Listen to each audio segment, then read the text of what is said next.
시청자 여러분 안녕하세요. 평양여자 나민이입니다. 반갑습니다. 며칠 있으면 11월입니다. 올해도 이제 얼마 안 남았습니다. 제가 유튜브를 시작한 지도 6개월이 지났는데요. 솔직히 처음 시작할 땐 이렇게 오래 살아남을 줄 몰랐거든요. 생각보다 많은 분들이 제 영상을 좋아해 주셔서 너무 힘이 났고 여러분들과 소통하느라 지루할 틈이 없었습니다. 정말 감사드리고 앞으로도 쭉 예뻐해 주시길 부탁드립니다. 한국에 와서 맞는 6번째 11월인데요. 한국에 와서 처음 맞았던 11월이 기억납니다.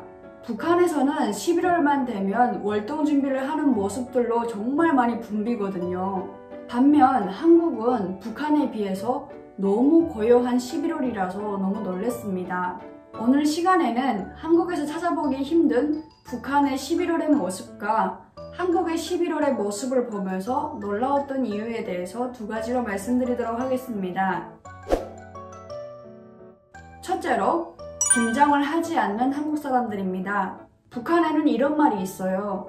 5월과 11월은 사고방지 대책 월간이다. 그만큼 5월과 11월에 사고가 많이 나기 때문에 나온 말인데요.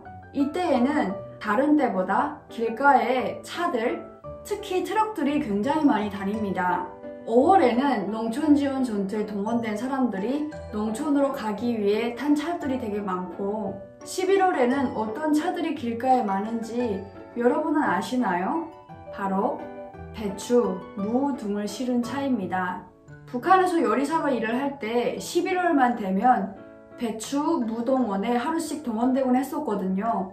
배추밭에 가서 제 몸통보다 큰 배추를 직접 손으로 잡고 비틀어서 따가지고는 차에다 싣곤 했어요. 11월만 되면 직장들에서 직원들에게 배추 공급이라는 게 있습니다. 왜요? 김장을 하라고 생배추를 나눠주는 겁니다.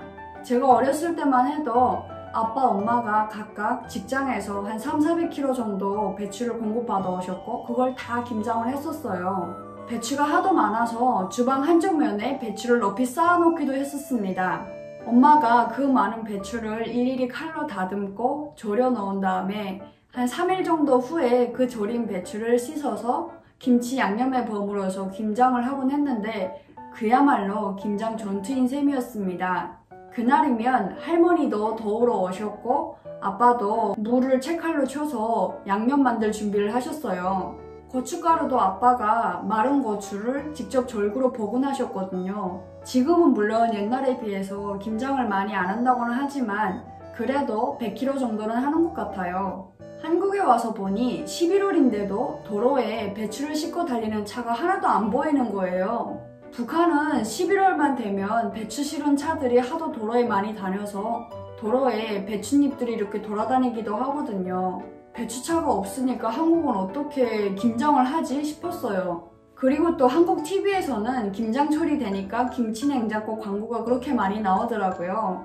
처음에는 그것도 뭔가 싶었죠. 김치만을 위한 냉장고가 있으리라고는 상상도 못했으니까요.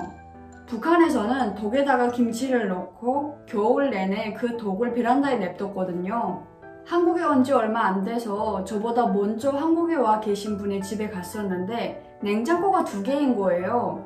굉장히 잘 사시는구나 라고 생각했는데 하나는 김치만을 넣어둔다고 하시더라고요. 그래서 헐 뭐지? 그러고 보니 베란다에 김치독이 없었네 이런 생각이 들었습니다. 그렇다면 김치는 어떻게 만드냐 라고 물어봤더니 절인 배추를 사서 한대요. 절인 배추도 택배를 시키면 금방 온다고 하시더라고요. 그리고 한국은 북한처럼 그렇게 많이 하지 않고 딱 먹을 만큼 20포기, 30포기 정도만 한다고 하셨어요. 20포기? 너무 작은 거 아니야? 그걸 누구 코에 바르지? 한국 굉장히 잘 사는데 째지하게 포기로 넣는다고? 그러다 김치를 금방 다 먹어버리면 그냥 뭐 먹지? 이런 생각이 들기도 했습니다. 한국은 먹을 게 하도 많아서 30포기 정도만 해도 충분히 먹고도 남을 양이라고 하시더라고요. 경찰서에서 김장 행사가 있어서 갔었는데 정말로 절인 배추에다가 양념만 버무리니까 하루 만에 김장이 끝나버리는 거예요. 너무 놀라웠어요. 북한처럼 일주일 내내 배추만 가지고 씨름하지 않아도 되니까 너무 좋더라고요. 저희 엄마는 김장을 하실 때 절인 배추를 씻어야 하니까 집에 있는 물통, 바켓스, 대야, 심지어 밥상까지 다 동원해서 쓰곤 하셨거든요. 김장 때만 되면 엄마들이 정말 많은 고생을 해요. 그래서 북한에는 김장 휴가가 따로 있습니다. 하루 가지고는 김장이 되지도 않죠. 평소에 먹을거리가 많지 않다 보니 겨울철 김치를 두둑이 해놔야 겨울철 내내 잘 먹을 수 있거든요. 배추김치 100kg 정도, 그다음에 깍두기도 큰 단지로 한 2개 정도, 그리고 도루묵이나 가자미 식혜, 또 겉절이 김치까지 김치도 정말 여러 종류로 장만하셨어요. 겨울에는 김치찌개가 주된 반찬이었죠. 한국에 와서 김치하는 모습을 보니 북한 엄마들이 한국에 오면 얼마나 좋을까라는 생각이 들었습니다.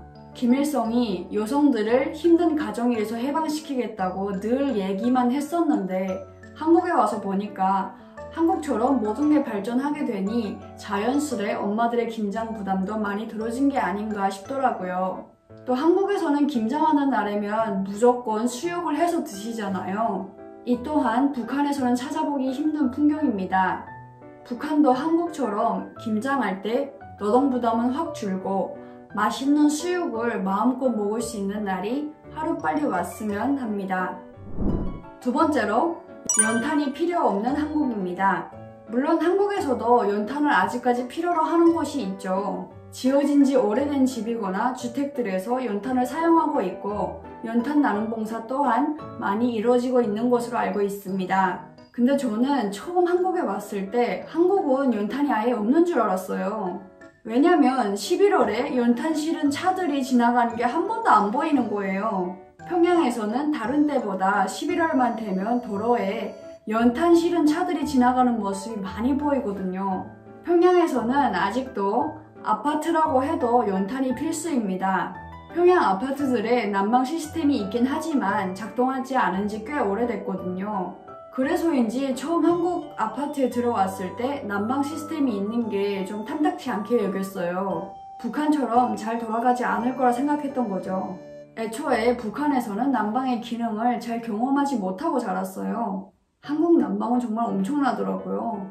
버튼 하나 누르니 집이 진짜 제대로 덮여지던데요. 아, 이런 게 난방이구나를 처음 알았습니다. 평양에서는 난방이 하도 잘 안 돌아가다 보니까 어렸을 때만 해도 겨울만 되면 두꺼운 패딩을 입고 있거나 아니면 이불 안에 들어가 있었거든요. 방 안에서 이불 호흡 불면 정말 입김이 이렇게 나갈 정도였습니다. 그래서인지 언제인가부터는 아파트에도 도입할 수 있는 연탄을 이용한 난방 시스템이 생겨났어요. 국가에서 개발한 건 아니고 어떤 개인이 개발한 건데 바로 너도 나도 모든 집들에서 설치하기 시작했죠. 방바닥에 더운 물이 흐를 수 있는 그런 관을 설치하고 그 관은 다시 베란다에 있는 부뚜막처럼 생긴 그런 난로에 연결이 되거든요. 그 베란다에 있는 그런 부뚜막처럼 생긴 곳에서는 연탄을 24시간 피우면서 물을 가열하고 그 물은 관을 통해서 이렇게 방까지 덮여지는 그런 원리인데 이거를 북한에서는 무동력이라고 했어요. 방이 여러 개인 집에서는 가장 작은 방에다가 무동력을 설치하고 겨우 내내 그 작은 방에 온 가족이 모여 살거든요. 무동력이 많은 인기를 끌다 보니까 연탄의 수요 역시 높아진 거예요. 그래서 11월만 되면 가루로 된 석탄을 몇 톤씩 사서 앞마당에 부려놓고 며칠 동안 탄을 빚는 집들이 꽤 많아요. 연탄을 빚어서 햇빛에 말려서는 베란다에 있는 창고라던가 복도에 있는 창고에 차곡차곡 쌓아둡니다. 학교나 직장들에도 난방이 잘 안 돌아가기는 마찬가지입니다. 그래서 이런 것들에도 연탄 난로가 필수인 거죠. 학교 다닐 때에는 보통 연탄을 1인당 30개, 50개씩 내라 이렇게 부담을 시키거나 아니면 돈을 걷기도 했어요. 제가 평양에서 다녔던 전문대가 중구역에 있었는데 중구역은 김정은이 사는 곳이라고 해서 연탄도 못 떼게 합니다. 연탄을 떼면 공기가 안 좋아진대요. 그래서 전문대에 다닐 때에는 연탄 난로 없는 곳에서 겨울철을 보내곤 했는데 아침에는 따뜻한 발로 출근했다가 집에 돌아올 때는 발이 꽁꽁 얼어있곤 했어요. 중구역을 제외한 모든 지역들에서는 겨울철에 연탄이 필수입니다. 밥을 지을 때는 봉개탄을 사용하고 방을 덮일 때는 연탄을 쓰는 거죠.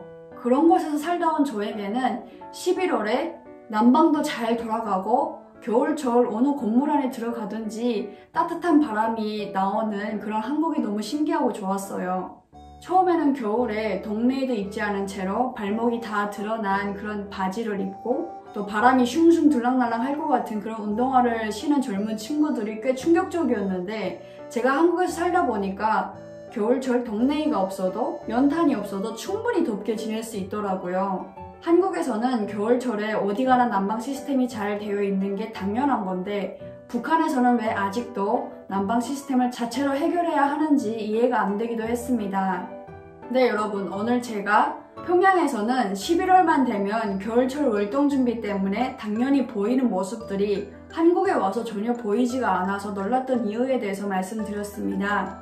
북한에서는 겨울철 정말 꽁꽁 싸매고 추위에 떨고 그랬었던 기억밖에 없는데, 한국에 와서 보니 겨울철에도 땀을 흘릴 수 있더라고요. 북한 주민들도 월동 준비를 위해서 엄청난 품을 들이지 않고 한국처럼 쉽게 겨울을 맞이하고 보낼 수 있는 날이 하루빨리 오기를 바라면서 이번 영상 여기서 마무리하겠습니다. 시청해주셔서 고맙습니다. 지금까지 평양여자 남인이었습니다.